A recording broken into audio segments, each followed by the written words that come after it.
2025 में 5 नंबर में पूछे गए इस न्यूमेरिकल को आज की इस वीडियो में हम करेंगे बहुत ही सरल तरीके से सोल्व।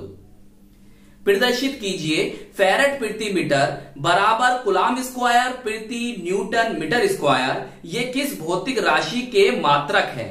यदि 6 माइक्रोफैरड धारिता वाले संधारित्र के सिरों का विभवांतर 2 वोल्ट है तो बैटरी के सिरों के बीच विभवांतर ज्ञात कीजिए। तो प्यारे बच्चों, टाइम को बचाने के लिए, डीपली समझाने के लिए हमने यहां पर इसको बहुत ही सरल तरीके से सॉल्व कर दिया है। बस आपको इसे समझना है और अपनी कॉपी में नोट कर लेना है और एक काम जरूर करना है, इस वीडियो को लाइक करना है, अपने दोस्तों में, अपने साथ के पढ़ने वालों में जरूर शेयर करना है और चैनल पर अगर नए हैं तो चैनल को सब्सक्राइब भी कर लेना है। तो प्यारे बच्चों, अगर हम इस न्यूमेरिकल में देखते हैं तो इसमें 2 पार्ट हैं। पहले पार्ट में हमें यह बताना है, प्रदर्शित कीजिए फैरेड प्रति मीटर बराबर कूलम्ब स्क्वायर प्रति न्यूटन मीटर स्क्वायर ये किस भौतिक राशि के मात्रक हैं। तो प्यारे बच्चों, हमने ले ली यहां पर लिया हमने क्या, RHS बोले तो राइट हैंड साइड, बोले तो दायां पक्ष, सही। RHS से भी कर सकते हो या ऐसे भी कर सकते हो। तो हमें कूलम्ब स्क्वायर प्रति न्यूटन मीटर स्क्वायर को बराबर लाना है फैरेड प्रति मीटर के और फिर बताना है कि ये जो है दोनों किस भौतिक राशि के मात्रक हैं। बहुत ध्यान समझना, बहुत ही प्यारा क्वेश्चन है, बहुत ध्यान समझना। देखो प्यारे बच्चों, ये कूलम्ब स्क्वायर है, सही। तो मैं इसको कूलम्ब इंटू कूलम्ब कर सकता हूं, जी सर कर सकते हैं। ये न्यूटन है और ये मीटर स्क्वायर है तो मैं इसको मीटर कर सकता हूं, मीटर इंटू मीटर, जी सर कर सकते हो। अब प्यारे बच्चों बहुत ध्यान समझो, मैंने कूलम्ब को कूलम्ब रहने दिया, लेकिन यहां पर मैंने कूलम्ब को फैरेड इंटू मीटर कर दिया। ये क्यों करा है उसे समझिए। क्योंकि हम जानते हैं, हम क्या जानते हैं कि Q बराबर होता है CV, सही। इस फॉर्मूले को बिल्कुल याद कर लो, अभी आगे काम देगा। क्या होता है, Q बराबर CV। अगर हमें इनका मात्रक बताऊं आपको, इसका मात्रक क्या होता है, सही। मैं सिंबल में लिख रहा हूं मात्रक, आप चाहो तो इसे लिख लेना हिंदी में, सही से करके, यहां जगह कम है ना। देखो ये क्या है, आवेश है और आवेश का मात्रक प्यारे बच्चों कूलम्ब होता है बराबर। ये क्या है, धारिता है और धारिता का मात्रक क्या होता है, फैरेड होता है। और ये विभव है और विभव का मात्रक वोल्ट होता है, सही है। क्या होता है, वोल्ट होता है। अब प्यारे बच्चों, मैं कूलम्ब के स्थान पर, ये कूलम्ब है ना, तो कूलम्ब के स्थान पर फैरेड वोल्ट लिख सकता हूं। तो ये वाला मतलब समझ में आ गया कि मैंने यहां पर फैरेड वोल्ट क्यों लिखा है। चलिए अब आइए, अब प्यारे बच्चों ये न्यूटन मीटर जो है ये किसके बराबर होता है, जूल के बराबर होता है। तो मैं यहां क्या लिख दूंगा, जूल लिख दूंगा, सही। अब देखिए, अब यहां पर हमारा कूलम्ब रहा, फिर इसकी जगह फैरेड वोल्ट आ गया, न्यूटन मीटर की जगह जूल आ गया और यहां पर हमारा मीटर आ गया। बताओ, इतनी बात समझ में आ गई। अब देखो मैंने आगे क्या करा, कूलम्ब को कूलम्ब रहने दिया, फैरेड को फैरेड रहने दिया है, लेकिन मैंने प्यारे बच्चों वोल्ट को क्या कर दिया, जूल प्रति कूलम्ब कर दिया। क्यों कर दिया, आइए समझो। अब प्यारे बच्चों एक फॉर्मूला हम जानते हैं, हमने पढ़ा है, क्या पढ़ा है, V बराबर होता है W/Q, ये होता है। अब इसका मात्रक देखें हम, अगर मात्रक इससे क्या बनता है, इस फॉर्मूले से प्यारे बच्चों मात्रक क्या बनता है। देखिए ये क्या है, विभव है, तो इसके लिए तो वोल्ट लिखेंगे। और ये क्या है प्यारे बच्चों, कार्य है, और कार्य के लिए हम क्या लिखेंगे, जूल, सही, जूल लिखेंगे। और ये क्या है, आवेश, और आवेश के लिए क्या लिखेंगे, कूलम्ब। तो प्यारे बच्चों मैं इस वोल्ट की जगह क्या लिख सकता हूं, जूल प्रति कूलम्ब। तो जूल ये आ गया और इसके बटे में कौन आ गया, कूलम्ब। मेरी बात समझ रहे हो, वोल्ट के स्थान पर मैं क्या लिख सकता हूं, जूल प्रति कूलम्ब। तो जूल ये आ गया और नीचे कौन आ गया, कूलम्ब आ गया, सही। तो कूलम्ब था, फैरेड रहा और वोल्ट के स्थान पर जूल प्रति कूलम्ब आ गया और ये जूल है और ये मीटर है। अब यहां से क्या होगा, यहां से आपको साफ साफ दिखाई दे रहा है प्यारे बच्चों, इस जूल से इस जूल को आप काट देंगे, इस कूलम्ब से इस कूलम्ब को काट देंगे और क्या आ जाएगा, फैरेड प्रति मीटर। और यही हमारा क्या था, लेफ्ट हैंड साइड थी, बोले तो लेफ्ट हैंड साइड LHS, बोले तो बायां पक्ष था, सही। ये तो हो गया सिद्ध। दोनों चीजें ये आपस में क्या है प्यारे बच्चों, फैरेड प्रति मीटर और कूलम्ब स्क्वायर प्रति न्यूटन मीटर स्क्वायर जो आपस में बराबर हैं। तो अब आप लिख दोगे यहां पर, अतः कूलम्ब स्क्वायर प्रति न्यूटन मीटर स्क्वायर तथा फैरेड प्रति मीटर एक ही भौतिक राशि जिसे कहते हैं वैद्युतशीलता या विद्युतशीलता, इसे लिखना ब्लैक पेन से, के मात्रक है। सही, चलिए अब ये तो हो गया आपका सोल्व और बहुत अच्छी तरह से मैंने आपको समझा दिया। अब प्यारे बच्चों अब आप अपने न्यूमेरिकल को देखिए। इसमें हमें परिपथ दे रखा है, तो उस परिपथ को हमने यहां पर इस तरह से बनाया। सही, समझो ध्यान से, बहुत ध्यान समझना। देखो, जो हमारा ये है संधारित्र, इसको हमने C1 कह दिया और ये है 4 माइक्रोफैरड का। ये वाला संधारित्र है हमारा, हमने इसे C2 कहा और ये हमारा 6 माइक्रोफैरड का। देखो प्यारे बच्चों, C1 4 माइक्रोफैरड वाले संधारित्र के सिरों के बीच जो विभवांतर है उसको हमने V1 कह दिया और जो इसके सिरों के बीच विभवांतर है इसको हमने V2 कह दिया। इतनी बात समझ में आ गई।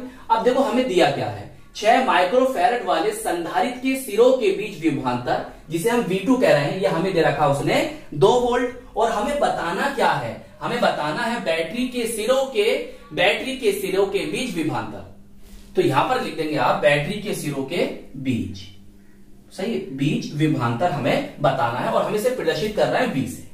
अब मेरे प्यारे बच्चों बहुत ध्यान समझो। अगर आप देखें यहां से आवेश आगा, जो आवेश इसमें जाएगा वो आवेश इसमें होगा। मतलब इसकी एक प्लेट ये वाली, दूसरी प्लेट इसकी पहली प्लेट से जुड़ रही है, तो यहां पर जो कंडीशन बन रही है ये श्रेणी क्रम, बोले तो मतलब जो आपका C1 और C2 है ये दोनों श्रेणी क्रम में है। और श्रेणी क्रम में क्या होता है प्यारे बच्चों, श्रेणी क्रम में संधारित्रों पर आवेश समान होते हैं लेकिन उनके बीच विभवांतर अलग अलग होता है। और इसी बात को आप लिखेंगे ब्लैक पेन से बहुत अच्छी तरीके से, जैसे मैंने लिखा है 4 माइक्रोफैरड व 6 माइक्रोफैरड वाले संधारित्र श्रेणी क्रम में हैं, तो इनमें आवेश समान तथा विभवांतर असमान होगा।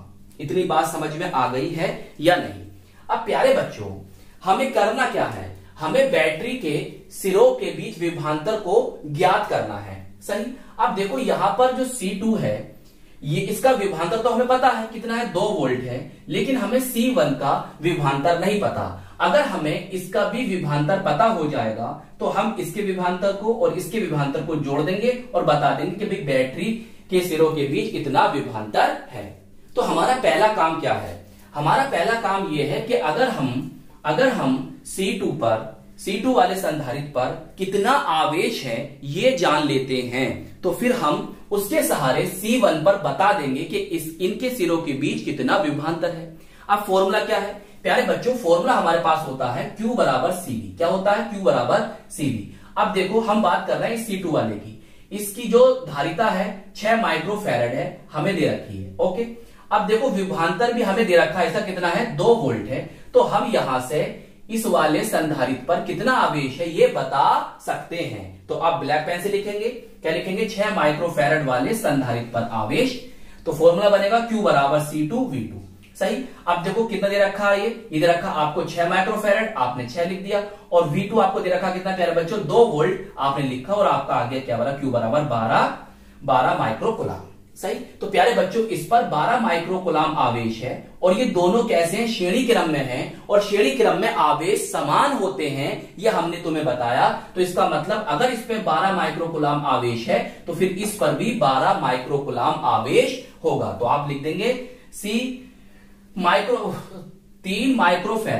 माइक्रोफैरड पर आवेश, या लिख दोगे 3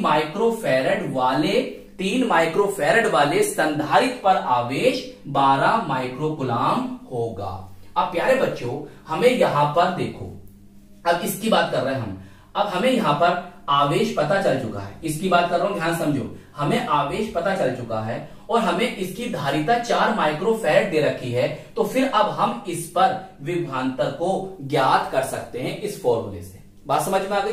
तो अब आप लिखेंगे ये वाली हेडिंग, 3 माइक्रोफैरड वाले संधारित्र के सिरों के बीच विभवांतर, और हम इसे प्रदर्शित कर रहे हैं V1 से। फॉर्मूला क्या बनेगा प्यारे बच्चों, V1 में इधर लेकर आऊंगा, ये आ गया, और तो ये जो होगा इसके बट्टे में चला जाएगा, सही है, और आवेश तो समान है ही। अब देखो प्यारे बच्चों आवेश कितने हैं सर, 12 माइक्रोकुलाम, आपने यहां पर 12 लिख दिया, और धारिता कितनी दे रखी है, 4 माइक्रोफैरड, तो आपने यहां पर 4 लिख दिया, तो 4 कितना होता है, 12 होता है। तो V1 आ गया प्यारे बच्चों आपका 3 वोल्ट। सही। इस पर 2 वोल्ट है और इस पर 3 वोल्ट है, तो दोनों पर विभवांतर कैसा है, अलग अलग है, और दोनों पर आवेश कैसा आया, समान आया। तो इसका मतलब ये कैसे क्रम में है, श्रेणी क्रम में है। सिद्ध हो गया। अब प्यारे बच्चों, अब आराम से आप निकाल सकते हो, ब्लैक पेन से लिखना, बैटरी के सिरों के बीच विभवांतर V, तो V बराबर V1 प्लस V2, कितना है, ये 3 है, 3 आया से, ये कितना है, 2 है, तो कितना 5 वोल्ट आ गया। सही। एक तरीका तो ये था, या आप इसको इस तरीके से नहीं करना चाहते हैं तो एक तरीका ये है कि आप पहले क्या करें कि जो आपको ये संधारित्र दे रखे हैं श्रेणी क्रम में, इनकी तुल्य धारिता को निकाल लें। देखो भैया, तुल्य धारिता श्रेणी क्रम में तुल्य धारिता के लिए फॉर्मूला क्या होता है, 1/C बराबर 1/C1 plus 1/C2।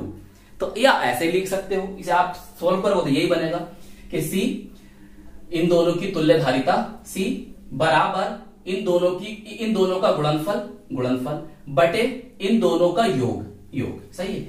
C1 C2 का गुणा करनी है, फिर बटे करना है, और C1 और C2 को योग करना है, जोड़ना है। देखो भैया, ये कितना है, 4 है, तो ये कितना है, 6 है, ये कितना है, 4 है, और ये कितना प्यारे बच्चों, 6 है, तो 4 गुणा 6 कितना बनेगा, 24, तो 24 लिख दिया मैंने यहां पर।